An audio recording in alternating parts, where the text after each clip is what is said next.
예 변호사님, 네. 국민의힘은 지금 전대가 거의 막바지에 이르러서 오늘 19일부터 20일 이틀간 모바일 투표가 이루어지고 거기서 참여하지 못하신 분들은 21일, 22일 ARS 투표를 하고 또 같이 21일, 22일에는 국민 여론조사도 합니다.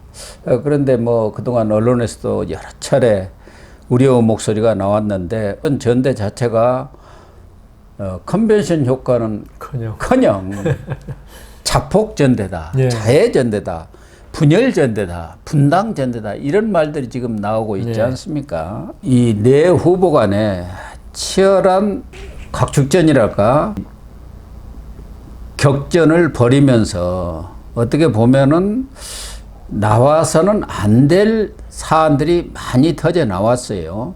지금 막바지에 터져 나온 게 한동훈 후보가 폭로한 나경원 후보, 그러니까 나경원 의원 측에서 패스트트랙과 관련해서 공소시효 청탁을 취소. 했다. 예. 부탁이죠, 예. 부탁. 이렇게 해갖고 이게 지금 전대 막판에 최대 변수로 떠오른 것 같습니다. 이 나경원 후보의 공소취하 부탁이랄까 청탁이랄까 이 문제를 놓고 지금 나경원 또 다른 후보 측과 한동훈 후보 측 간에 그게 개인적 청탁이냐? 아니다. 어떻게 보면은 저항권의 발로이고 또 정당한 방위 행위를 한 데 대해서 본인의 어떤 개인적 구제가 아니라 당 차원의 그런 피해자들에 대한 구제, 사법정의를 바로 세워달라고 요청한 거, 그건 당연히 할 수 있는 거 아니냐, 뭐 이런 얘기가 부딪히고 있습니다. 어떻게 보시나요? 우선 한동훈 후보가 네. 이 문제를 꺼낸 거는 좀 진짜 부적절했다. 그거는 누구나 다 인정하실 겁니다. 아무리 지금 이전 투구가 됐어도 예. 진짜 내밀하고 이거는 야당이 지금 안 그래도 여러 가지 지금 뭐 난리인데 거기다 먹잇감들 좋은 호재를 하나 던져준 거거든요. 그렇습니다. 그러니까 이거는 나중에 그 대경선이 끝나도 이게 문제가 될 수 있는 그런 사안인데 나경원 의원 말 저는 충분히 공감은 가요. 이게 뭐 개인적인 사익을 취하려다가 기소가 됐으면 거의 공소 취하라고 안 그러죠. 공소 취소라 그러는데 네. 그러면 이거는 진짜 파렴치한 행위죠. 예. 자기 개인적으로 지금 이재명 대표의 사건 같은 게 공소 취소해달라 그러면 이게 뭐 정신이 나갔나 이럴 정도인데 나경원 후보는 그때 지금 아까 제가 뭐 몸싸움 이야기 그 청문회 나왔지만은 예. 어떤 소수당으로서 어떤 저항한다는 그러니까 다수당의 어떤 불법적인 국회 운영에 대해서 그런 데서 나온 거거든요. 그 당시 자유한국당이 네. 당 대표가 황교안이었고 원내대표가 나경원 네. 당시 의원이었습니다만은 의원들이라든가 당원들이 정말 한몸이 돼갖고 총력 투쟁을 10일간 벌였습니다. 예. 그러다가 이제 국회 선진화법 예. 거기에 의해서 기소가 된 거 아닙니까? 지금 그게 2019년에 기소가 됐는데 예. 아직도 결론이 안 나네. 그것도 5년이 지났는데 그걸 떠나서 어떤 국회의원이 어떤 국회에서 활동을 가지고 그것도 개인적인 게 아니가지고 한 거에 대해서 한동훈 당시 장관이죠. 공소 취소를 요구했다는 그러니까 어떻게 보면 이게 진짜 어떻게 보면 참 안 된 것 같기도 하고 예. 사정이 딱한 것 같기도 하고 그런데 이걸 가지고 그 아무리 물론 나경원 의원 쪽에서 좀 도발한 면이 있죠. 그 이재명 영장 그 기각된 거 거기에 대해서 말하라 그러니까 한동훈 후보가 법무장관은 개별적인 사건에 개입하지 않는다 말하다가 이게 튀어나온 거예요. 이게. 네. 그래서 이게 참 한동훈 장관이 참 침착하고 이렇게 한 줄 알았는데 어떻게 이렇게 조금 경솔했죠. 실현을 한 거죠. 실현했는데 이건 거기에 대한 저도 약간의 실망감은 들더라고요. 이때까지 예. 좀 차가운 느낌, 차도남이랑 차갑고 도시 같은 남자 이런 분위기에서 한동훈 장관이 조금 너무 그 어떤 그 사안에 대해서 모든 걸 다 발려다 보니까 답하려는 게 아니라 그걸 공격으로. 예, 대응하려다 보니까 예. 이런 일이 벌어지는데 좀 정치 경력이 좀 있었으면 뭐 좀 이렇게 부드럽게 그다음 그러니까. 무시하고 넘어가고 그걸 정면으로 그냥 정면으로 반박을 대응해버리니까. 하려고 했다 보니까 아니 이재명 영장 기각 그 이야기 사실은 더불어민주당 공격하기 좋은 거 아닙니까, 사실? 네. 아니, 거기에서 다수 힘 가지고 안 하는데 내가 어떻게 하란 말이냐. 그리고 판사의 그 네. 권한에 대해서 법원, 검찰이 어떻게 개입하느냐. 뭐 이런 식으로 나가야지. 거기 대놓고 해버리는 바람에. 그래서 한동훈 후보가 조금의 타격은 좀 있을 것 같아요. 어쨌든 이 문제를 가지고 또 하나는 이제 한동훈 후보 측에서는 법무장관이 그런 문제에 대해서 정치적 중립을 지키는 그런 자리 아니냐. 그걸 지금 계속적으로 내세우고 있고 그 부분 그러니까 그때 거절한 것 자체에 대해서는 잘하는 처사로 지금까지도 그 입장은 유지는 하고 있어요. 사과를 하면서도. 그러나 이 나경원 후보 측이라든가 또 많은 이 당내에서는 법무장관도 어떻게 해서 법무장관이 됐느냐. 윤석열 정부가 어떻게 탄생이 됐느냐. 그러면 정부 여당이라는 게 뭐냐. 그리고 그 자체는 악법을 만든 것 아니었느냐. 공수처법 만들었고 만드는데 또 하나는 준연동형 지금 아주 기괴한 선거법을 네. 원래는 선거법은 여야 합의가 되지 않고 이렇게 일방적으로 처리한 애가 한 번도 없었던 거 아닙니까? 그걸 당시, 일방적으로 예. 처리하려는 그런 악법을 만들려는 데에서 저항한 건데 그런 부분에 대해서 법무장관은 나는 권한 없으니까 공소 취소권은 검사한테 있다고 하는데 검사한테 이야기할 수는 없는 거 아니지 않느냐 하는 게 이쪽 얘기인 것 같아요. 그러니까 지금 그거는 양쪽 다 이 실체로는 맞아요. 실체. 네. 법무장관이 그거 안 한 거 거절한 것도 저는 맞다고 보거든요. 아무리 그 여당 쪽이지만 그런데 이거는 문제가 그걸 발설한 게 문제였죠. 한동훈 후보가 그런 나경원 의원의 청탁이 있었다는 걸 부탁이라고 할게요. 네. 그걸 문제 지금 삼는 거지. 그 나경원 의원 말도 맞죠.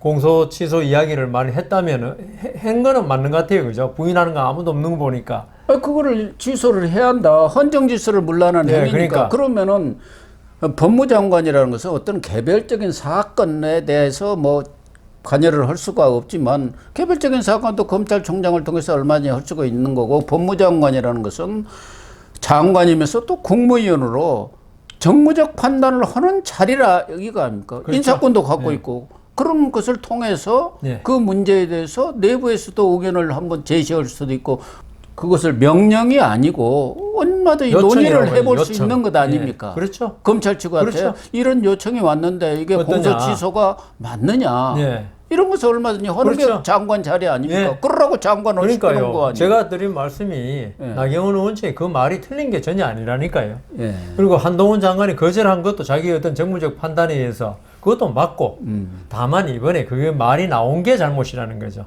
그게 경선 과정에서. 그래서 한동훈 후보 측이 경선 과정에서 압도적 우세를 점하고 있었는데 이번 문제는 뭐 친윤 비윤 가리지 않고 국민의힘의 어떤 영린을 건드린 것 아니냐. 또 당의 어떤 그 동지랄까 그렇죠. 그런 문제에 있어서 의구심을 던진 것 아니냐 그런 차원에서 조금 궁지에 처한 것 같아요. 아까 말씀하신 배신자 이야기도 나왔지만은 그럼 한동훈 후보가 결국 되면은 윤석열 대통령이나 당에 대해서 자기 원칙을 주장하면서 당에 대해서 해당 행위를 하는 거 아니냐 할 거 아니냐 이번에 나경원 의원 이 문제를 언급함으로써 그런 의혹을 증폭시켜 줬단 말이에요. 그래 한동훈 지금 후보가 뭐 사과는 했다더라도 사과라는 게 저는 큰 의미는 항상 없다고 봐요. 그런 말이 안 나와야지. 나오고 나서 사과하면 벌써 상처는 다 있고 그 사과라는 게 큰 의미가 있느냐 하는데 그래서 그 한동훈 후보에 대해서 이번에 타격이 좀 있지 않을까. 근데 뭐 이번에 미국에 그 트럼프 총 맞은 거 있지 않습니까?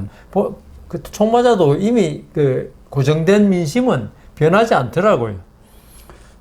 그렇습니다. 뭐 한동훈 후보가 뭐 본인 스스로도 그 잘못을 인정을 했고 또 상대 측에서는 분별력이라든가 여러 문제들을 지금 제기는 하고 있습니다만은 전체적인 대세에 그거는 큰 영향은 없을 것 같아요.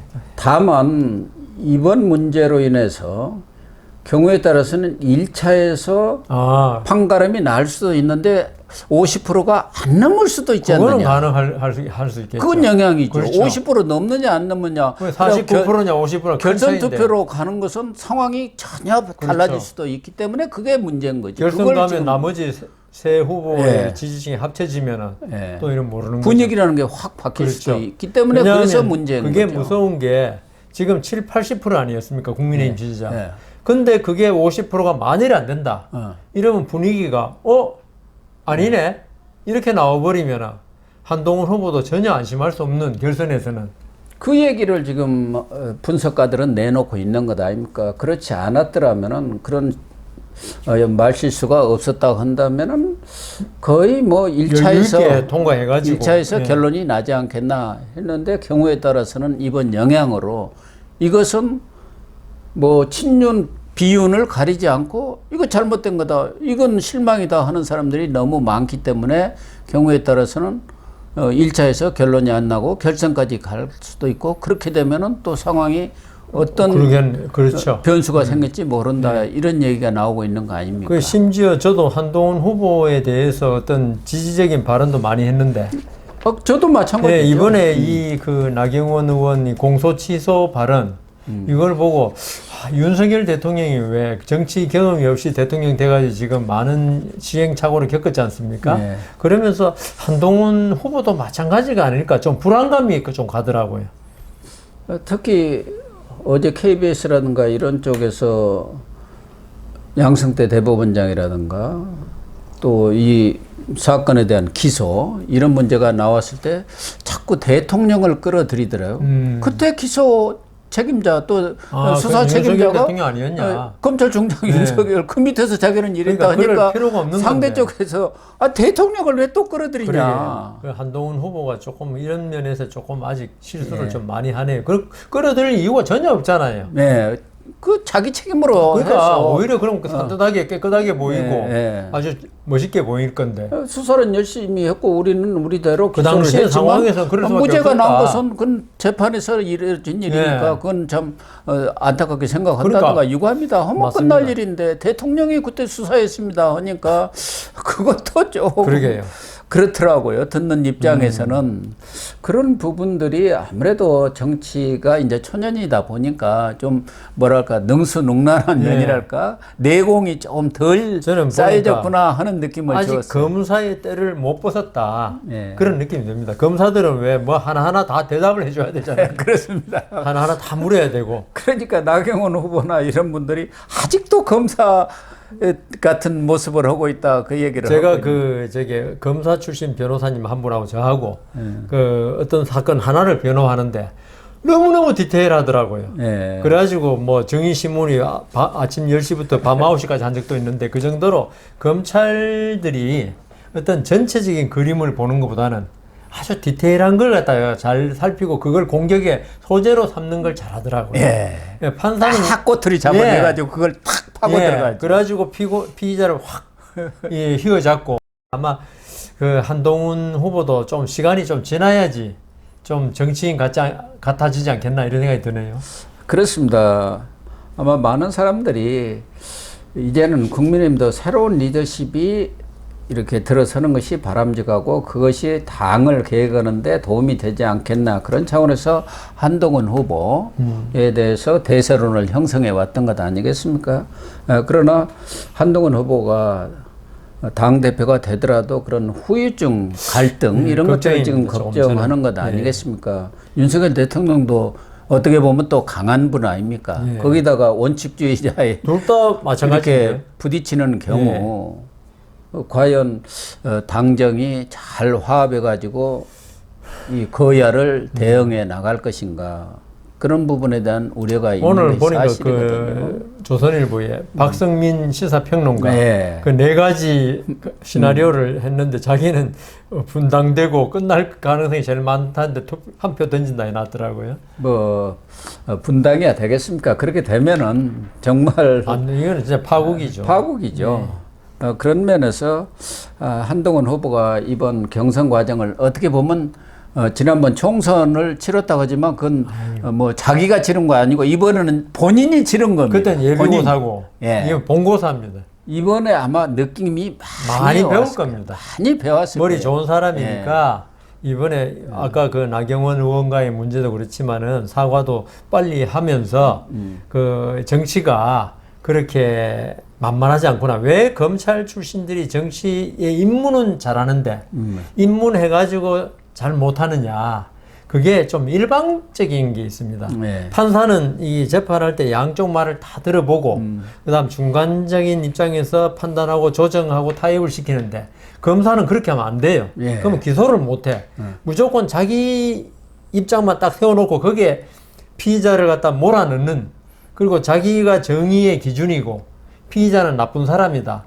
딱 이거 가지고 그러니까 검사가 본래 무고한 사람도 가려내주고 하는 역할을 해야 되는데 우리나라 검찰은 자기가 원하는 대로 몰고 가는 그런 걸 익숙해져 있어가지고 특히 특수부 검사들이 그렇습니다. 그래서 더 하죠. 예. 안 그러면 수사를 못한 면이 있긴 있어요. 한동훈 후보 같은 게 아주 전형적인 특수부 검사 아닙니까? 그래서 이 검찰 출신이 정치를 많이 하는 거에 대해서 뭐 개발 독재 시대 그다음 어떤 국가가 한 방향으로 막 일일 정도로 줄 서가 나갈 때 이럴 때는 맞지만은 어떤 다양한 이해관계가 분출하는 민주사회에서는 검찰 출신 정치인이 좀 힘들 때가 있겠구나. 이번 한동훈 사태를 보면서 많이 느꼈습니다. 예, 그런 점을 한동훈 후보가 당 대표가 돼서 성찰의 기회로 네, 삼아가지고 정말 윤석열 대통령과 하루빨리 화해를 해서 좀 잘 해나가기를 이번에 많은 사람들이 기대를 하고 맞습니다. 있는 것 같아요. 이걸 잘 이용하면 성장의 예. 발판이 되는 거고 여기에 대해서 어떤 잘못된다면 자기도 망하고 윤석열 대통령도 힘들어지고 나라도 힘들어지기 때문에 예. 이번 그 경선 이 과정을 한번 잘 공부하는 기회로 네. 삼았으면 좋겠습니다. 네, 그렇게 예. 꼭 해주시기를 거듭 부탁을 드리겠습니다. 네, 시청자 여러분, 오늘 방송은 여기서 마치도록 하겠습니다. 시청해 주셔서 감사합니다.